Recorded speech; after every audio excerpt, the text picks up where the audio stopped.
You cannot do all the things at the same time, but you can have wonderful and amazing ideas and you just put them in your great toolbox of great ideas that use them later and that you will take things one at a time to add up to the numbers that you want.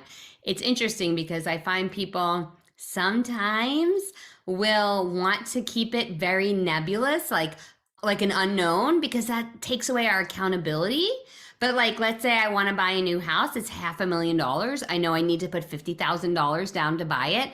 I need to figure out where I'm getting the money from and how much money I need to put down per month in order to make that happen. The same thing is true for growing our business. If we want to look at the end result we want, we've got to break it down with the math to figure out how we're going to get there. Yes, and you know what I'm hearing there too is taking some of the emotion out of it. I think Oh, yeah. my God, there's a lot of this emotion around, oh my God, I didn't make my numbers.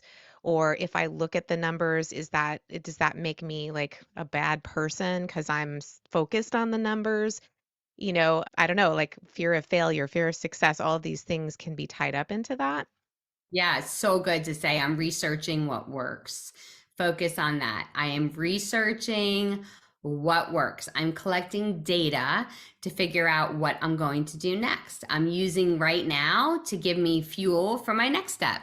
So if we start approaching it more as a research project, we never have to apply who we are as a human, whether or not people opted in. And I get it. Like, I so get it. And I mean, we all have crap that happened to us in the past. And I definitely, a lot of my drive came from being told I couldn't, shouldn't, wouldn't. I get that. So, and that makes us probably the ambitious humans we are. But at the same time, if we start to change the narrative, which we can only do if we ask our brain to change, we get to start saying, I'm curious to see what will work. And when we start doing that, it becomes about the numbers and not whether or not we're good, bad, or good person. Mm, yeah, we just have to remember that. when Put a when the post-it. Put a Yes, post-it somewhere. I'm when the willing to little get curious. willing to Just get write that curious, that's good. down. Yes, tell the gremlins to go away for a little while. Mhm. So you're not only the queen in my book of social media marketing, but of email marketing. And you have one of the few emails, honestly, that I open up regularly because I love the headlines. And I also know I'm always going to be entertained and I'm also going to learn at the same time. So to me, that really kind of speaks to your brand, to your, being that personal brand, because I'm going to get into some questions about that for you. But what tips do you have to give here on how we can transform our emails to be more relatable and increase our open rates and get more conversions? Write your emails like you would talk to a friend. Start there and literally have a friend in mind when you're writing your email. Is this something I might say to this person? Is this how I would talk to this person? Is this how I would engage? I mentioned my client that I focus on, Alex. I write all my emails to him. I feel like when I'm writing them, I'm just telling him a story about something silly that happened in my day and relating it back to grow his business. If you start to write like you're talking to one person, it starts to feel much more conversational and fun. And it's a simple model. I just tell a quick story in the very beginning. I relate it back to a business lesson. And then I have some kind of call to action and I sign it with something silly. Always cheers Kim, in the parentheses, insert a name, and then Walsh Phillips. And my clients, people on my list often tell me that they read the whole thing just to go to the end to see what I'm going to sign, which is Yes. cool because I've trained them to read to the end of my emails, which is really good, not just for them, but the email service providers see that. They know that people are reading my emails to the end. So I have really high deliverability. Y'all, I email my list every single day. And yet I have a 40% Mm. close rate. Okay. So it's not about how often you email, if that's a problem or not a problem. It is what are your emails saying? How are they engaging? And how is your list reacting to them? That's the most important part when it comes to email marketing. Cool. So I actually have a very similar, I'm not trying to pat myself on the back, but I do have a similar open rate. It's in the That's 40s. awesome. Yes. But conversion rates are low. So and actually, I don't even really know what's the metric for that in my industry, but what would you recommend that someone like me would do? What's your typical call to action when you're saying Hmm. your It varies. Right now, it's, join us on the show. Sometimes it's, to get on a call with me. Sometimes it's to event, to another event or to, I don't know, I haven't done lead magnet in a while, but I think I need to do that strategy. So those are my typical. I definitely like to mix it up and give them a time sensitive reason to take action in that moment. And I have found that if we do any kind of the same messaging, they stop seeing it. Oh yeah. So I will mix it up with, is it a link call to action? Is it a big button in the center? Is it a picture? Is it a moving picture? I'll test those images or the different incentives that they get for it, or I'll even ask them. I'll do an engagement type email, like a survey. What do they want? Like, what do they really want? And then when they give me that answer, I'll utilize that answer in my next call to action. So a simple multiple choice survey, get their response about what they really want to see next, give them an incentive to reply, and then split your list up based on what their responses were and make the call to action tie into the answer they just gave you. Okay. That's that was a lot. And I'm gonna need to go back and look at that and like really take note of all of those things. I want to just pause for a minute and go to some questions. Let's see. So Kim says, what channels in addition to LinkedIn are good to use for coaches for business? I utilize my entire business is built on going after coaches for business and professionals, marketing coaches and accountants. Everyone I work with works with other businesses. So we utilize multiple channels. Podcasts are amazing. People who listen to podcasts are people who take action. Kindle, get a book on Amazon. Lead generation via from readers. Those are people who are ambitious, who are going to get a book. Really, really good. Speaking on stages of other people's events who have your target market, amazing. Putting on summits where you have other speakers who reach a similar market to you but aren't competitors is really good. And then Instagram and Facebook. I utilize those two channels as much as I do LinkedIn, and they're very effective for us. I'm actually curious about the summit thing because I had done a summit about a year and a half ago or so. A lot of work on my end to pull that one together. And so I felt a little bit like, and again, this could be the sort of scarcity thing popping in, but for me, I was like, wow, that was a lot of work. I did increase my list, not by the amount that I had expected based upon what I was taught about it. So, do you feel like summits are still a really great place for the person who's organizing them, or is it really better for the people who are the speakers? Or what are your thoughts? We do ours differently. We don't do it over the course. I don't know. Did you do yours over the course of several days? No, I did a 1 day interviewing 12 people in a day. I was absolutely exhausted, but I did that. Yeah. Yeah, so I'll have one tomorrow for my book launch, and it's 30 speakers, 30 in the day live. And so I get that. But they're all coming on to promote my book, and they will all email their lists because we built that kind of relationship. And so I will get a lot of people on. It will be list growth, and it will be to get my copy of my book. Hmm. That is going to be incredibly valuable for me.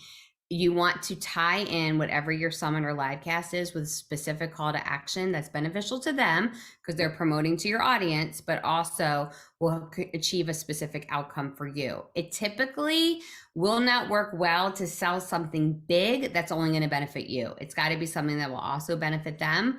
And you're going to make it around a topic that they can shine in, but that you aren't competitors on. And we don't share emails. They don't get the emails of the people who opt in. They're basically just coming on to get to speak to the overall audience. The other thing that we do is that they only get the free gift later. They don't give links on the live cast. They will put those in later on in a free gift listing that we send to everybody. So I'm protecting the emails of the people who opted in as well. We have found them to be really, really impactful and great, but we only do it for key moments that we know we're going to get that kind of response.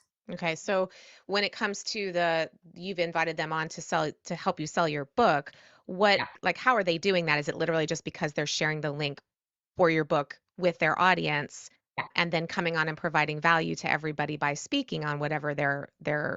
topic is, but then it's for the value for them is in the follow-up afterwards with the free gift being emailed out to the entire They audience? have that, but it's also in that they get to be on a broadcast of mine and reach more people that may not have known them before. So I'm becoming like a publishing house. Like we have a show tomorrow, they'll be on the show. They're Mhm. getting access to my audience and the other people's audiences by being a speaker. but I also already had invested. I've invested enough social capital in each one of the individuals who's coming on that I'm now asking for a withdrawal of that social capital, Mm, that they are willing to come on the broadcast, share the live cast with their list, and not ask for anything in return tomorrow, because I've already done things for them inside their business or supported them in some way. that's the So key. yeah, it doesn't work. Like, I get asked to do these things every day from people, and I don't, because I'm not going to promote their summit to my list. I don't have any relationship with them. But these are all people who I've invested in. I've supported their book launch. I've supported their course. I've been a member of their program, what things like that. Those relationships I've invested enough time, money, and energy into that they're willing to come on and support me. So you just want to think about that like as a long-term investment now, invest in people now, so that when you have something, you can go to ask them to support you. Okay, that makes total sense. Yeah. It's almost like if you're going to do something like that, like a summit or whatever, you need to be thinking about that now Yeah, and putting in that effort between now and when you're going to do it, 6 months from now or whatever. exactly. I Yeah. like that. Cool. Well, hey, let's jump into talking about that book of yours. How about that? Um, Uh, I want to learn more about, I mean, I think we kind of figured out who the book is for. We're talking about entrepreneurs in general. I would say probably mostly the online entrepreneur. Is that correct? no, a lot of have never gone online. Have Okay. only gotten client. You either are online and you haven't scaled like you wanted to, or you are an in-person attorney, accountant, marketer who only gets your clients via word of mouth and referrals, because they don't know how to use. It's basically people who don't know how to scale their business beyond word of mouth and referral.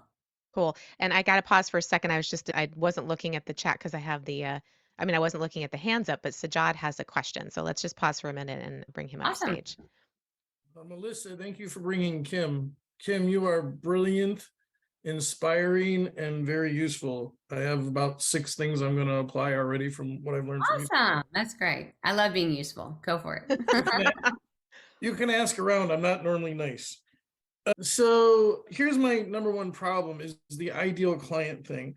I have clients from 24 years old to 75 years old from all Uh-huh. over the world, authors, artists, people that help autistic children, websites, sales coaches, marketing coaches.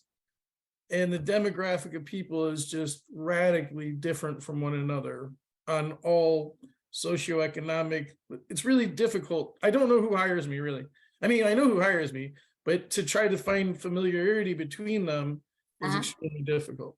Do you have one that when they email you, contact you, or you have a meeting with it, you're like, you look forward to it? Yeah, one of my clients asked me that today. Yes. Then that's your person. Find more of that person. All right, I need more Marines. You need more There, Maureen's. Maureen's your there, person. that's it. Maureen is your Alex. So just write all about Maureen, write every email, every marketing, every time you talk about you're looking for Maureen. Got it. Thank you. You're welcome. Awesome. Okay, so tell me why now? You have several books. How many books do you have, Kim? Is it 6 now? Yeah, 3 published before this one. Mm-hmm. Oh, three. Okay, great. So this is your fourth book. Mhm. And why is the message of this book so important for entrepreneurs right now? This is the book that I was born to write. The other books were books that I needed to do first because they were about specific outcomes like social media, getting that to be direct response, or Instagram, or getting more leads. All those things are great and they are specific outcomes. But this book is literally about not just getting you more leads, it's about changing the way you grow your business that doesn't require you to sacrifice your life. It is about shifting the business model we all have. And I'm on a mission to eradicate the hustle and grind culture, that message that we should be working 24 hours a day, 7 days a week, sacrifice our health and our family, because it doesn't need to be that way. You can literally have a life of impact and have a life at the same freaking time. And I will not stop till my dying breath telling people that it could be better than what they see around them, because most people are living crap lives that they live for their vacation or they live for their Saturdays, and they don't know that every single day can be amazingly awesome, of wealth and impact and freedom and a lot of freaking fun. And so this book is not just about what I did, but it's how to do it. And I give you the step-by-step of getting it done, plus a workbook in there. So I literally walk you through every single exercise. If you want to know how I went from 32 clients to 11,000, that's great. But better is how you can do it. And that's what I have inside the book. So good. And then there's stuff that you get when you sign up for the book. Can you talk about that? Yeah. So when you get the book, you get thousands of dollars worth of bonuses. Like I shared with you earlier in my slides, you're going to get that in every script. You're also going to get my Facebook Live script. You're going to get my LinkedIn generation formula, all of those tools and resources, thousands of dollars, and you get a ticket to an upcoming event as well. So there's so much chock full of goodness, and the book is $24. So all that for 24, but we want you to join us for the live cast of those 30 amazing speakers because they all get bonuses away, which is why we shared that link of shiftfastlivecast.com. Awesome. Awesome. If they go to that link, are they able to also get the book and Yeah, the the thank bonuses? you page, which Okay. I did exactly what I just told y'all. It's the mom model. I give you value first. I'm giving you a ticket to the live cast. On the thank you page, I'm offering you the book. So that's the mom model in full effect. Awesome. Well, Sajad says that you are one of the most impressive speakers he's ever heard before. Massive value. Thank you so much. Thank you. Let's talk a little bit for a moment about your personal brand because you have this massive company, right? But you stood as the face of that company this whole time. So you didn't like create a company and then stand behind it and let the company do the marketing for you necessarily. So I want to talk about that because this is something that's near and dear to my heart. And I'm a big proponent of that, mostly regardless of whatever your business is. So was this a conscious decision that you made and you said, I recognize that this is important to me? Or or did you just sort of fall into it? Talk to me about that and how you kind of grew it. It's interesting because people say you shouldn't put your name or face as your business because you can't sell it. And that's not true because I was the name and face of my marketing agency and I sold it. So also that myth, if anyone thinks that is not true, people want to have a conversation with a person. They want to feel and know and believe into a person. If you look at Richard Branson versus Virgin Atlantic, Richard Branson has a lot more followers and people connecting with him. He's an individual and people want to have a conversation. Why does Starbucks bring up Howard Schultz all the time? It's an individual. We want to feel connected to a person when it comes to a business and a brand. And it may make us uncomfortable, but I want you to make your mission greater than your comfort. If people want to connect with you, then you need to put yourself out there. If you want to impact the world, you have to be willing to talk to other individuals. They want to feel that connection in order to believe that you're the person that can help them. Good. That's awesome. So what's the up level for you personally when it comes to your personal brand? What are you looking to do next with that?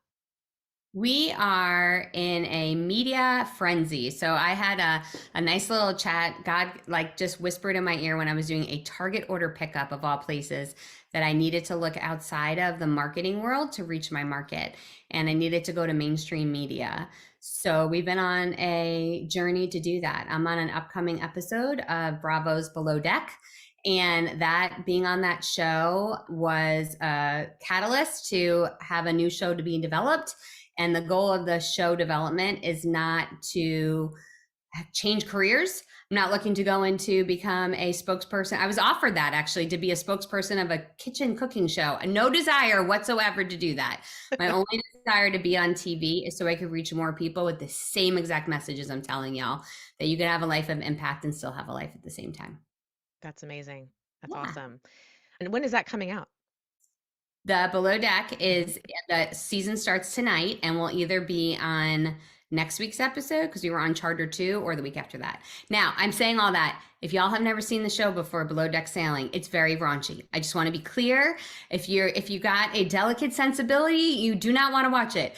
I am not on that show because I believe that young people should be making out on a boat. When I'm on that show because my target market watches it and I'm trying to reach them. I just want to be clear.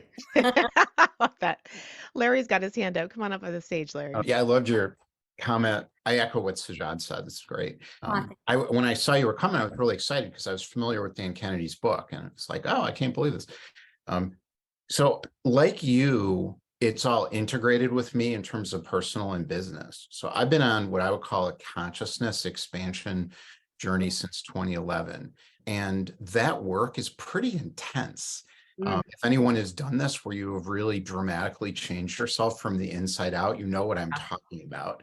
You have to do very hard things. And I've also got, 30 years experience starting businesses and doing all of the business stuff, which I'm finding I'm almost like less interested in now, although I know it's really important too.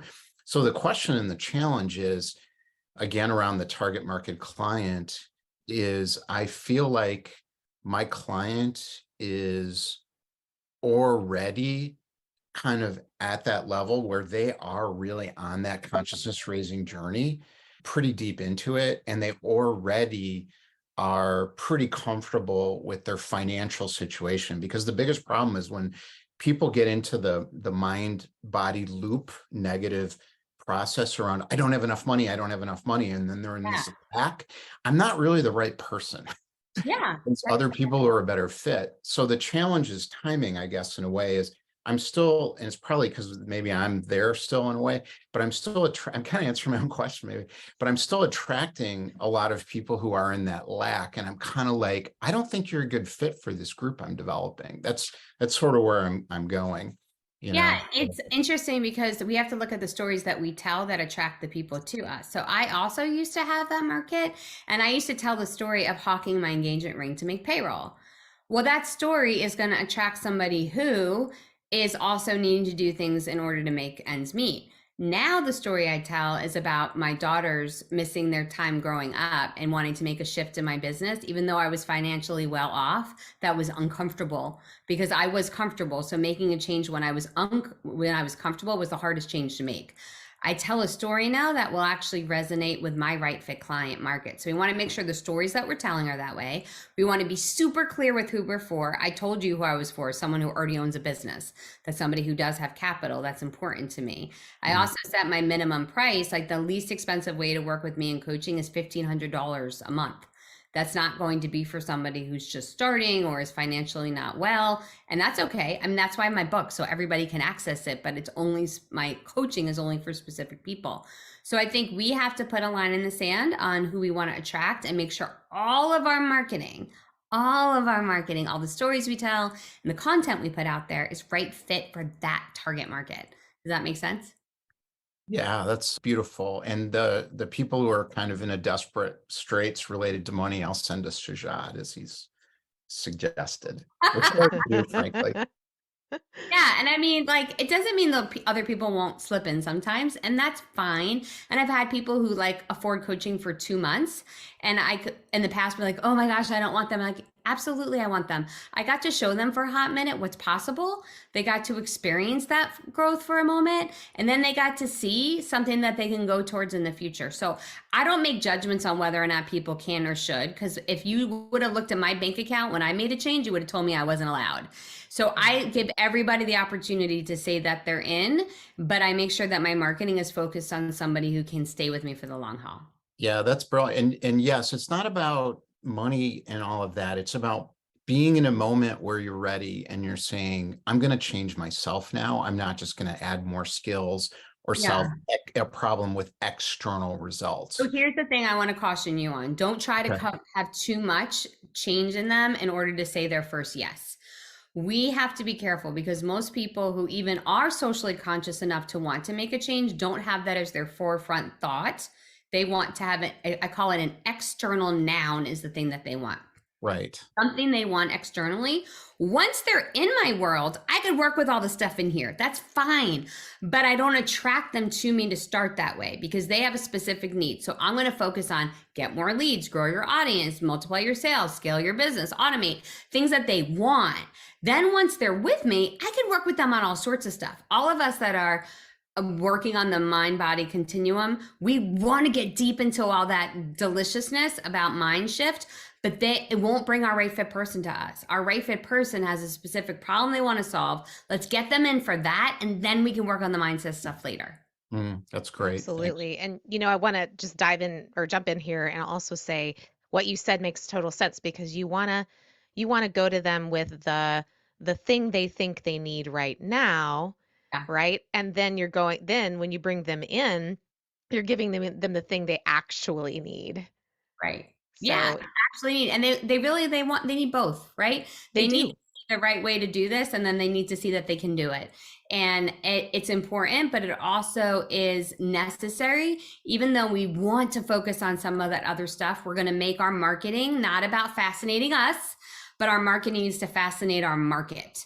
Let it be something that they will be attracted to, and then we can deal with the other stuff later on.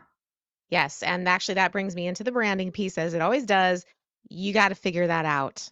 And that you have to have, this is, I would think you would agree here that if we don't understand those deeper elements of who it is we're talking to, it doesn't matter what tactic you use, you're probably not going to be attracting the right people. So we got to start there. Yeah, for So sure. good. So I'm going to shift gears here. I know that we probably still have questions for Kim. And so we're going to do that after the show is over. We're going to have her hopefully stay just for a few more minutes and the show is over here so that you guys can actually come off your off mute and talk to her and ask her questions. So hold that thought, Sajad. Okay. So I have one more question before I'm going to just close this up. Is there something that I haven't asked you today that you wish I had? What do we do with all this stuff that I've been going over today, right? There's been like a whole bunch of stuff, and my suggestion to each one of you is pick one thing you're going to do today from the information that you got, and you're going to write it down. You're going to give yourself a time today that you're going to do it. You're going to actually put it onto your calendar, and you're going to put a note saying, I'm willing to be curious to see if this will work. That's it. I love it. Awesome. Awesome. Well, thank you very much. Before we close this up, I know that we have the link. We've put it on there a few times. Actually, Jenny, if you want to drop it one more time. And you guys, if you want to, you can save the chat here so that you can actually have all the links that we're putting up. I'd also like to invite you all to the Rockstar Coach Brand Club after party that's going to be happening this Thursday at 10 a.m. Eastern.